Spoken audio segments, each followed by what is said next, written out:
Sao Việt từng suýt chết vì nghiện ngập, cải tá quy chính xin đi hát nhưng bị đồng nghiệp hắt hủi. Từng nổi tiếng ở những năm 2000, nhưng vì sa vào làng Tiên Nâu mà nam ca sĩ này lụi tàn sự nghiệp. Đến khi anh quay đầu muốn làm nghề nghiêm túc thì đã không còn ai cho cơ hội. Danh hài Thúy Nga vừa chia sẻ clip hội ngộ bạn bè ở Mỹ. Trong số những người bạn tham gia, sự xuất hiện của ca sĩ Nguyễn Đức khiến khán giả khá bất ngờ. Với những người trẻ, có thể Nguyễn Đức chỉ là một gương mặt xa lạ, nhưng thế hệ 7X, 8X khá nhiều người biết đến anh. Nam ca sĩ này từng nổi tiếng vào cuối thập niên 90, đầu 2000. Trước đây anh chuyên cover nhạc khoa lời Việt. Đáng tiếc là ở đỉnh cao sự nghiệp, Nguyễn Đức nghe theo lời dụ dỗ của bạn bè xấu, sa vào các cuộc vui thâu đêm suốt sáng và dính vào làng Tiên Nâu.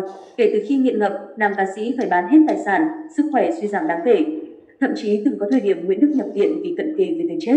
Từ một ca sĩ hào hoa, nổi tiếng, anh chàng trở thành một tên nghiện phải xin mẹ 10.000 đồng mua mì gói, uống nước ở toilet công cộng. Sau nhiều vấp ngã, hiện tại Nguyễn Đức đã vực dậy và tránh xa những tệ nạn năm xưa.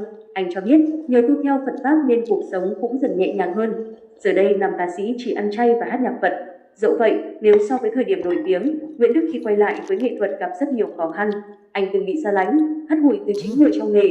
Lúc đó tôi đi hát đủ mọi chỗ, hát cả đám cưới nhưng không ai cho hát. Tôi còn đi xin hát ở những tàu du lịch trên bến Bạch Đằng với giá 30.000 đồng một đêm mà cũng không ai cho hát. Mấy đứa bạn đồng nghiệp của tôi lúc đó cứ nhìn thấy tôi là từ chối, bảo rằng đủ người rồi, không còn chỗ để hát. Nhưng may mắn thay tôi có cơ duyên tìm đến nhạc Phật giáo để hát và cứ thế ổn định rồi. Đúng lúc tôi tìm đến nhạc Phật giáo thì dòng nhạc này cũng vào thời điểm đi lên.